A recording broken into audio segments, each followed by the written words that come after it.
Ada satu projek kajian yang berdasarkan kepada mutation breeding, di mana produktiviti pertanian menggunakan teknologi pembiakan mutasi ini dengan penyindaran kepada tanaman berjaya menghasilkan benih-benih yang produktif.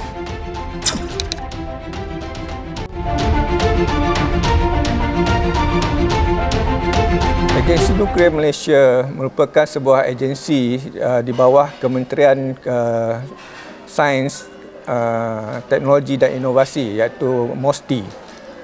Nuklear Malaysia juga merupakan institut penyelidikan dan pembangunan bagi sains dan teknologi yang fokusnya kepada pembangunan teknologi nuklear. Dan tanggungjawabnya adalah untuk mempromosi dan memperkenalkan sains dan teknologi nuklear kepada masyarakat, sekaligus menyemaikan minat dan menyedarkan orang awam akan kepentingan teknologi nuklear dalam kehidupan seharian. So hingga kini Nuklear Malaysia kekal penting sebagai sebuah organisasi yang mantap dalam bidang sains teknologi yang khusus kepada teknologi nuklear. Dan teknologi nuklear di sini merupakan teknologi nuklear yang berasaskan kepada keamanan. Penggunaan nuklear dalam untuk tujuan keamanan. Kita punya agensi nuklear ini merupakan satu agensi yang sudah lama. Kita telah akan meraihkan sambutan 50 tahun pada bulan 9 tahun ini. Dan di sini juga kita memiliki sebuah reaktor Triga Puspati yang merupakan satu-satunya reaktor nuklear yang wujud di Malaysia. Dan keupayaannya merupakan 1 megawatt, hanya khusus digunakan untuk tujuan penyelidikan. Nuklear Malaysia juga sentiasa memastikan perkhidmatan yang diberikan adalah berkualiti dan bertaraf antarabangsa dalam kelasnya. Kemampuan ini adalah berdasarkan latihan dan disiplin tenaga kerja profesional, infrastruktur, kejuruteraan serta makmal penyelidikan yang lengkap yang dimiliki oleh Agensi Nuklear Malaysia. Posisi Nuklear Malaysia sebagai pusat penyelidikan unggul juga telah diiktiraf dan dicontohi oleh agensi-agensi lain dari negara-negara luar, dan kita juga menjadi model dalam rangka pelan pelaksanaan pembangunan sains dan teknologi nuklear, terutamanya dalam aspek pemindahan dan pengkomersialan teknologi.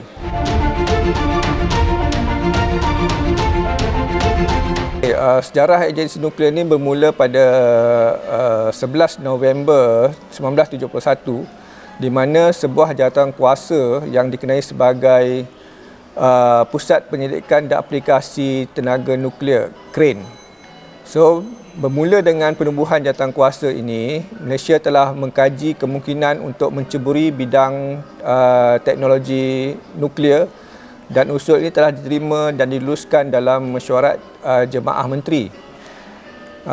Rentetan daripada itu, pada 19 September 1972, Pusat Penggunaan dan Penyelidikan Teknologi Nuklear telah ditubuhkan. So pada Ogos 1973, sebuah pusat yang dikenali sebagai Pusat Penyelidikan Teknologi Pusat Penyelidikan Atom Tun Dr. Ismail ataupun dikenali sebagai Puspati telah diiktiraf sebagai Pusat Penyelidikan Kebangsaan. Pada 13 April 2005, sekali lagi agensi telah mengalami perubahan nama, iaitu ditukarkan kepada nama yang digunakan sekarang ini, iaitu Agensi Nuklear Malaysia. So kini Agensi Nuklear Malaysia terus berkembang dan penyelidikan pembangunan pengkomersialan inovasi R&D-CI bagi menyokong aspirasi negara.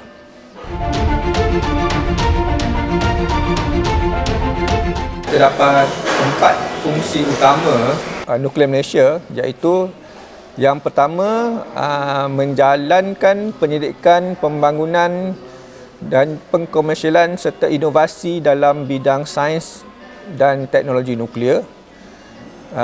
Yang kedua ialah memberikan khidmat sokongan teknikal dan latihan dalam bidang nuklear dan teknologi yang berkaitan. Yang ketiga, menyelaras dan menguruskan hal ehwal nuklear di peringkat antarabangsa dan di peringkat kebangsaan dan juga antarabangsa.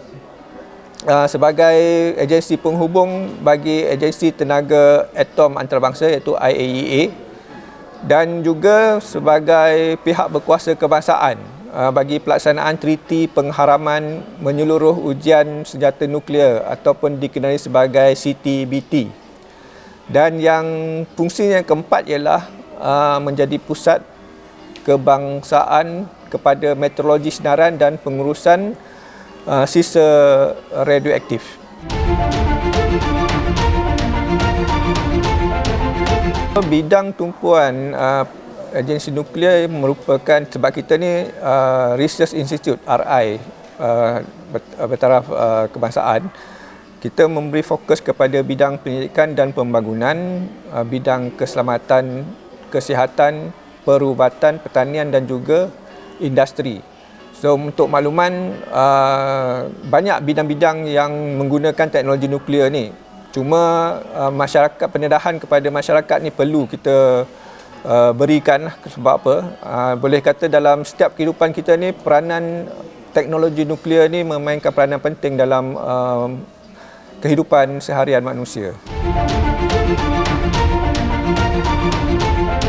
Kita ada beberapa produk yang telah dipatenkan dan ada juga yang telah dikomersialkan. So antaranya ialah produk bio-baja, di mana kita dengan adanya bio-baja ni yang menggunakan mikroorganisma hidup yang berfaedah dan memberi kebaikan kepada tanaman, dan hasrat kita adalah untuk meningkatkan hasil pertanian negara.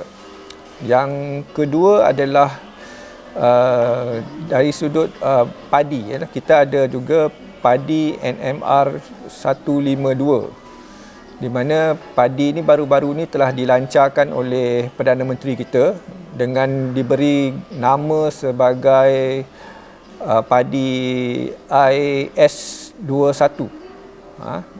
Okey, benih padi ini berupaya menghasilkan kira-kira 8 hingga 10 tan beras sehektar berbanding 2 hingga 3 tan sehektar bagi benih padi biasa. Kemudian antara produk yang berkaitan dengan NDT. NDT ini non-destructive testing. Okay. Kita ada juga smart winder, di mana sistem penggulungan yang digunakan dalam aktiviti radiografi industri berdasarkan kepada penggunaan untuk urusan NDT, non-destructive testing. Dan seterusnya ialah alat pelindung muka daripada Logi Pandu Nuklear Malaysia yang mampu mengeluarkan alat pelindung muka pada skala yang tinggi.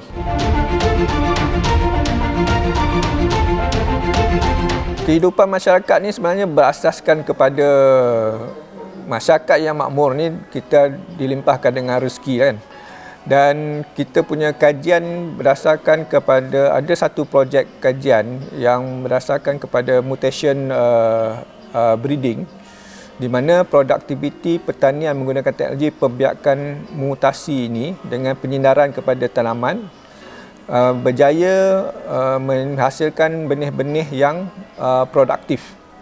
Dengan cara ini kita boleh memberi masyarakat, utamanya para petani kita, lebih hasil dalam penghasilan pertanian.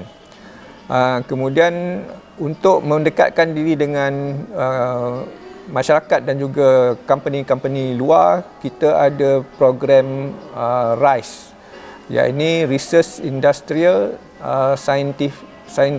Scientific Exchange, di mana penyelesaian masalah para pendidik dalam industri dan berjaya membantu menyelesaikan masalah proses kerja harian serta memberi cadangan dan penambahbaikan bagi memperbaiki produk dan perkhidmatan yang sedia ada dalam industri. So, apa saja masalah dalam industri, kita akan bertukar fikiran dengan researcher-researcher dari Agensi Nuklear Malaysia dan bekerjasama dalam menyelesaikan masalah tersebut dalam usaha meningkatkan produktiviti. Terima kasih kepada Jabatan Penerangan Negeri Terengganu kerana menjemput saya untuk program influencer Jabatan Penerangan Negeri Terengganu bersama Agensi Nuklear Malaysia.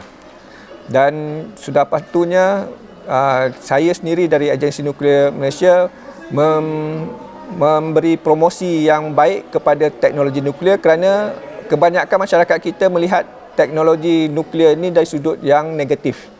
Tapi sebenarnya banyak perkara-perkara yang melibatkan teknologi nuklear yang terdapat dalam kehidupan seharian kita dalam bidang industri, bidang perubatan, alam sekitar dan lain-lain bidang yang memang berkaitan dengan kehidupan kita seharian.